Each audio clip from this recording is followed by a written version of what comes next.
Welcome to this video. आज इस video में मैं बात करूंगा हाई टिबियल ऑस्टियोटोमी के बारे में, जिसे हम शॉर्ट में एचटीओ भी बोलते हैं। इस वीडियो में मैं बात करूंगा कि कैसे हम हाई टिबियल ऑस्टियोटोमी की टेक्निक की मदद से लिम्ब के अलाइनमेंट को करेक्ट करके नी जॉइंट को हील करते हैं, जिससे हमारा घुटने का दर्द ठीक हो जाता है।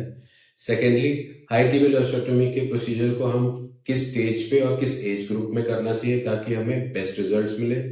और लास्टली, एचटीओ के सर्जिकल प्रोसीजर का एग्जैक्ट रिकवरी पाथ क्या है। नमस्कार, मैं doctor Manish Arora, orthopaedic surgeon and joint replacement post injuries में स्पेशलिस्ट। टू बिगिन विद, ये हमारे घुटने का मॉडल है।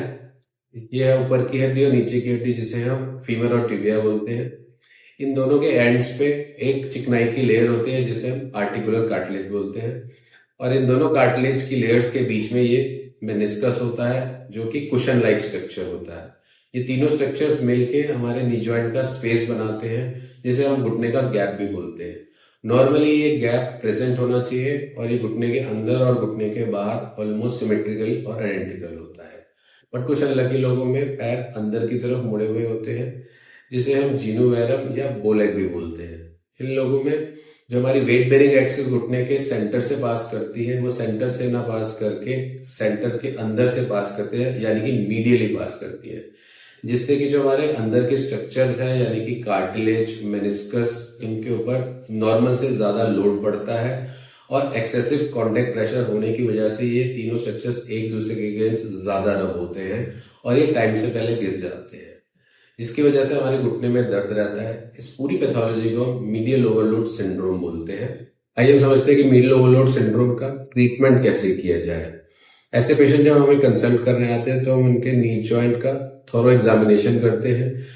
एमआरआई स्कैन और वेट बेरिंग स्कैनोग्राम करके हम मेनिस्कस के टियर, कार्टिलेज के डिफेक्ट्स और वेट बेरिंग एक्सिस का जो एग्जैक्ट लोकेशन है और जो नी जॉइंट के एंगल्स हैं उनको समझते हैं और उनकी सिवियरिटी को क्लासिफाई करते हैं।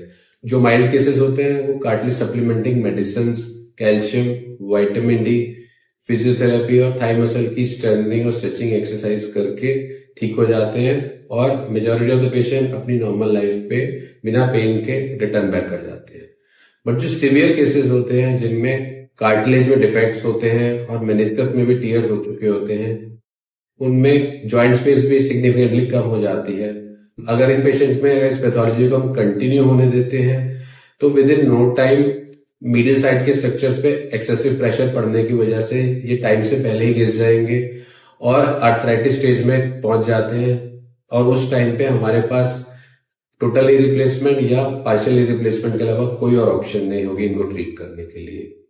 लेकिन अगर हम कोई ऐसा प्रोसीजर करें जिससे हमारे नी जॉइंट के अलाइनमेंट करेक्ट हो जाए और हमारी जो वेट बेरिंग एक्सिस है वो सेंटर में वापस रेस्टोर हो जाए, जिसकी वजह से जो हमारे घुटने के अंदर वाले स्ट्रक्चर जिनके ऊपर एक्सेसिव लोड है वो रिवर्स हो जाए, तो हम मिडिल ओवरलोड सिंड्रोम की पैथोलॉजी को वापस ठीक कर सकते हैं और हो सकता है कि हमें in future total knee replacement की जरूरत ही ना पड़े।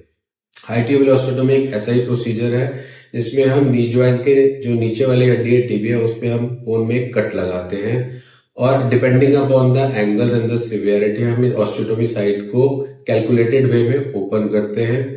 जब एक डिजायर अमाउंट तक हमने लिम्ब के अलाइनमेंट को करेक्ट कर लिया होता है तब हम इस ऑस्टियोटोमी साइट को एक स्पेशल इम्प्लांट से स्टेबलाइज करते हैं। इसके अलावा अगर नी जॉइंट में कार्टिलेज में डिफेक्ट है या मेनिस्कस में टीयर है तो हम सेम सिटिंग में आर्थ्रोस्कोप की मदद से कार्टिलेज के डिफेक्ट और मेनिस्कस के टीयर्स को भी रिपेयर कर लेते हैं।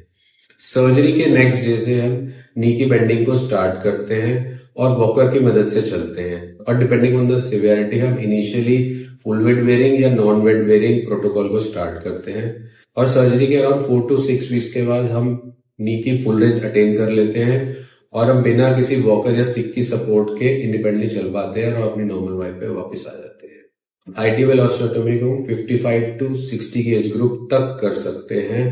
इस टेक्निक की मदद से हम जो नी जॉइंट की वेट बेरिंग एक्सिस जो कि मीडियली शिफ्ट हो गई थी उसे हम नेचुरली नी जॉइंट के सेंटर में रेस्टोर करते हैं, जिससे कि जो हमारे मिडिल स्ट्रक्चर जो कि ओवरलोड होने की वजह से डैमेज हो रहे थे उनका डैमेज भी रिवर्स हो जाता है और हो सकता है इन फ्यूचर हमें नी रिप्लेसमेंट की कभी जरूरत ही ना पड़े।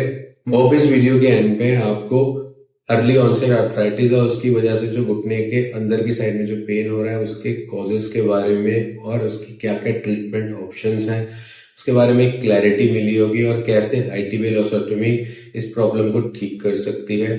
और अगर आपके पास स्टिल कोई डाउट होता है या आप हमें कंसल्ट करना चाहें तो I will be happy to answer all of your doubts. Take care and live pain free.